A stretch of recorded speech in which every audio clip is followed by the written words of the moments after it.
pause, remember, refocus. Recognizing what distracts you on your spiritual journey. What's up, everyone? My name is Morcie. I'm here as a spiritual teacher and guide. And today I'd like to chat it up about recognizing what distracts us. What are those triggers that shift our attention away from what we've intended to the path or the direction we've intended to flow, to move in. This message is for those who are in a point where you find yourself goal-oriented.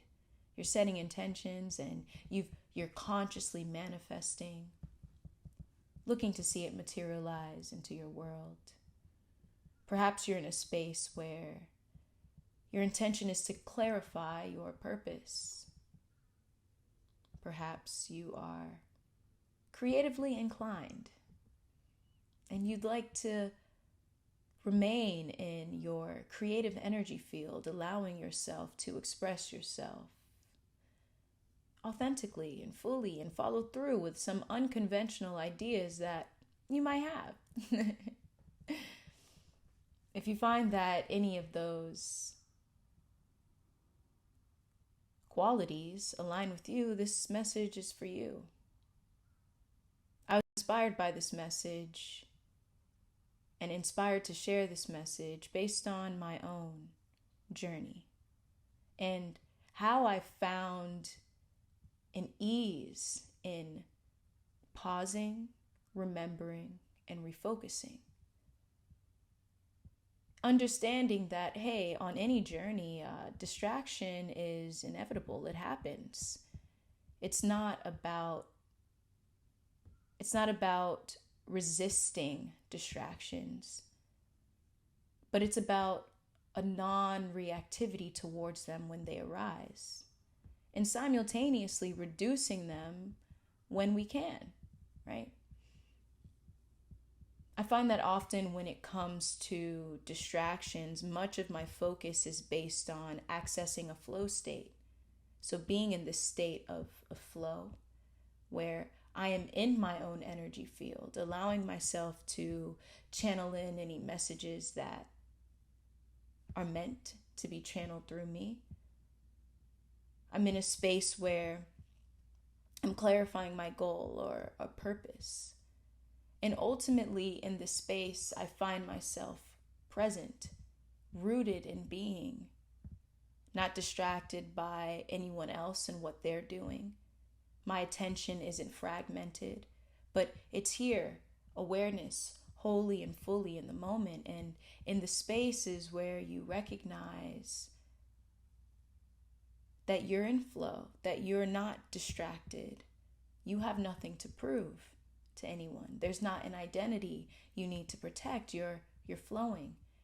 And this is a space for me of flow. This is a space of being, a space of presence. And the more we invite this into our lives, we find that we are focused. We find that we are enjoying focus. See, the conditioned mind, it might, when the word focus comes up, it might immediately align it with discipline in a more militant standpoint, where you feel like you cannot exercise your creativity, where you cannot step outside of the box, right?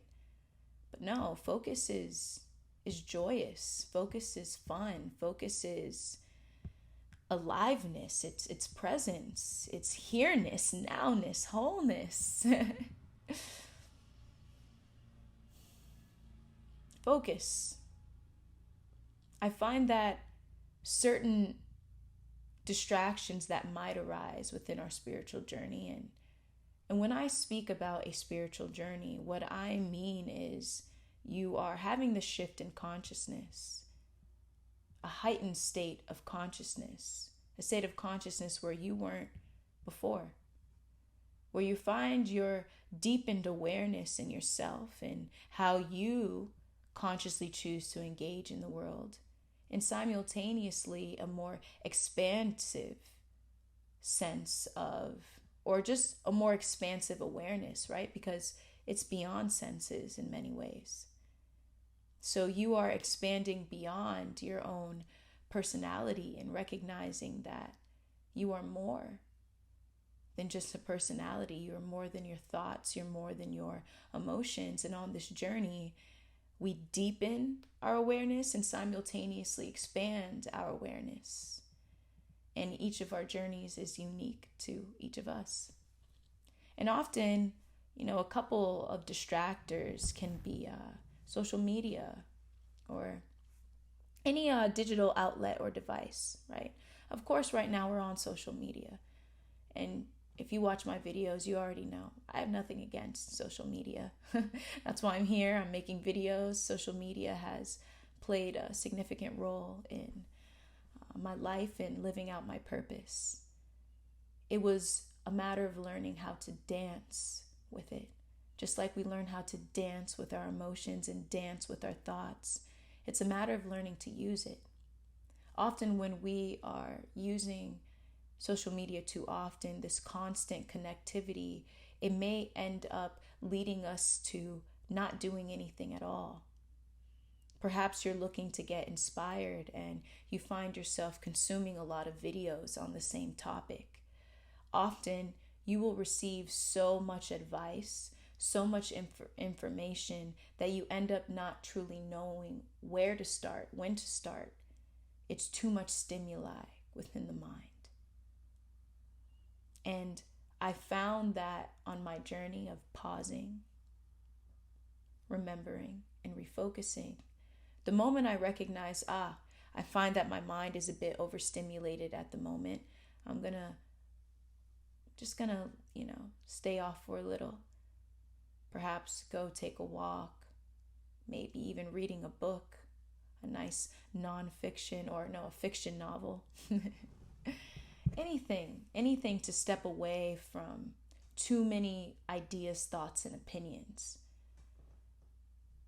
Perhaps even just meditation, stepping into a meditative state of being fully aware of the moment and what you do. These are all little things that align us back, center us, allow us to remain rooted in being so we can honor the remember aspect of pause, remember, and refocus.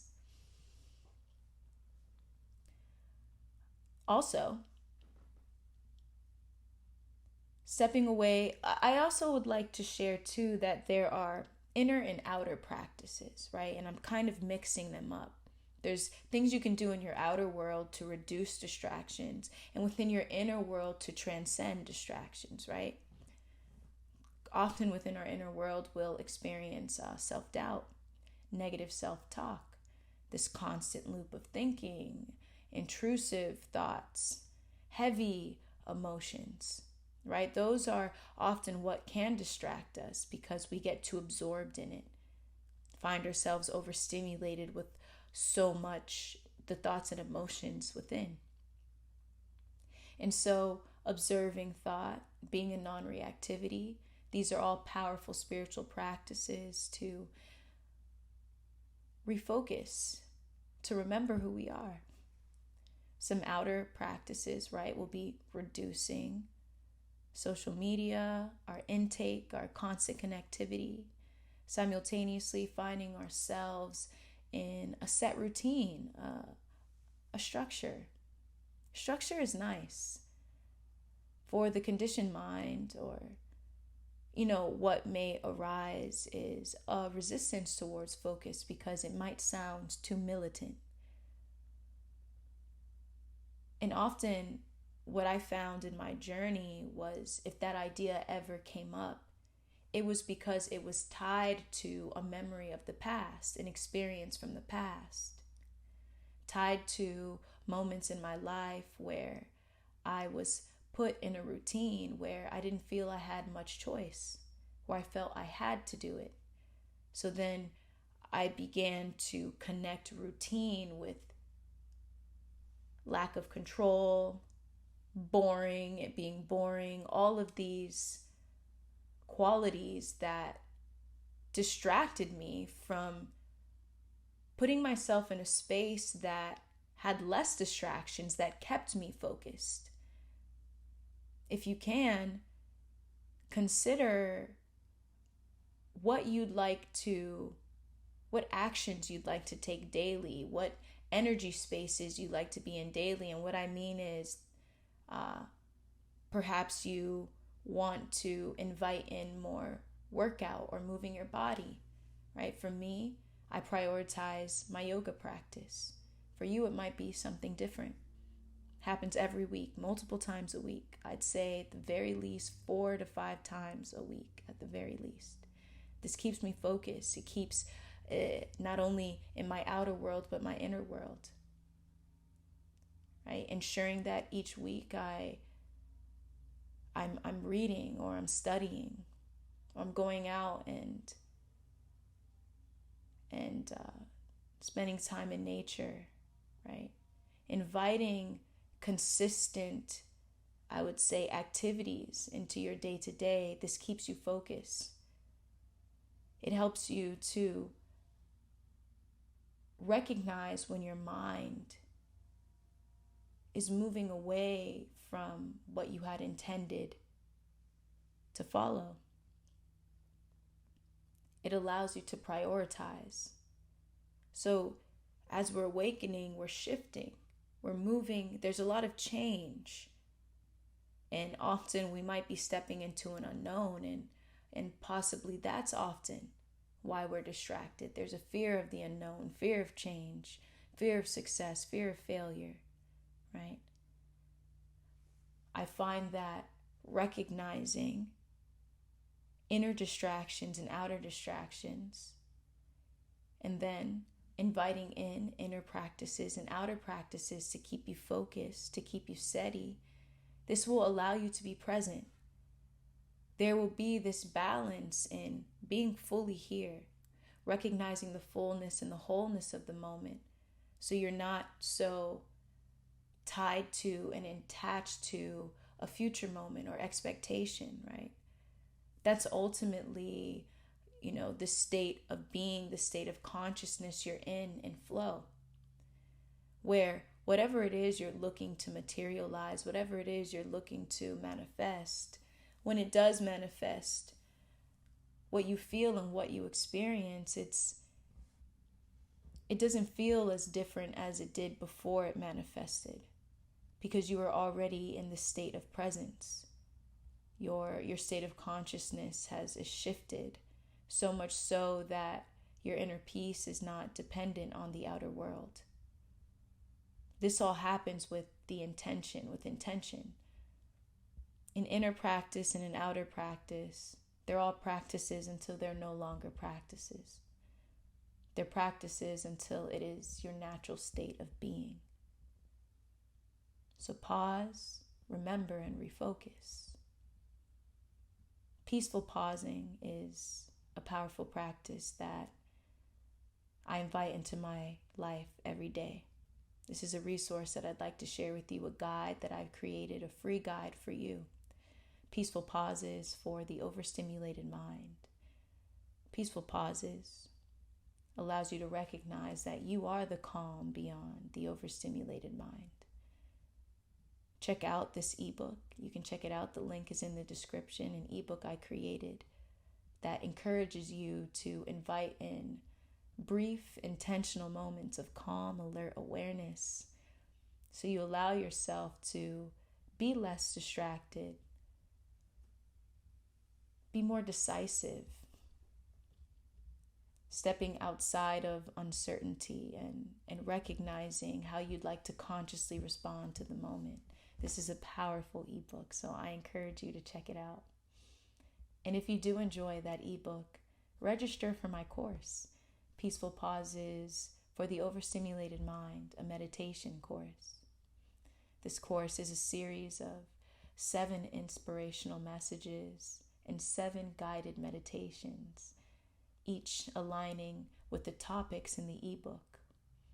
In this course, I take you along a journey, an enlightening journey, a journey to show you that life is a meditation in and of itself. It's not something where it feels like you have to go out of your way to invite it into your life. Meditation is within your life. Meditation is life. Simultaneously, we go beyond the ebook and the course where we're recognizing our truest essence, beyond thought, beyond emotions. So we remain rooted in being, recognizing the aspect of life that is inseparable from the universe, from life. Recognizing ourselves as the ocean so we can play as a wave in peace. This is a powerful course, and I feel much gratitude in being able to share it with you. So if you did find that this message resonated with you, download that free ebook and register for the course. Pause, remember, refocus. I send you peace and love on your spiritual journey. Where you are right now is where you're meant to be. Whatever arises, whatever distractions arise, choose non-reactivity. Choose to remain rooted in being. There's no right or wrong in this journey, just a matter of awareness. Trust in yourself and your intuition. My name is Morcie. I'm sending you peace. I send you love, wholeness.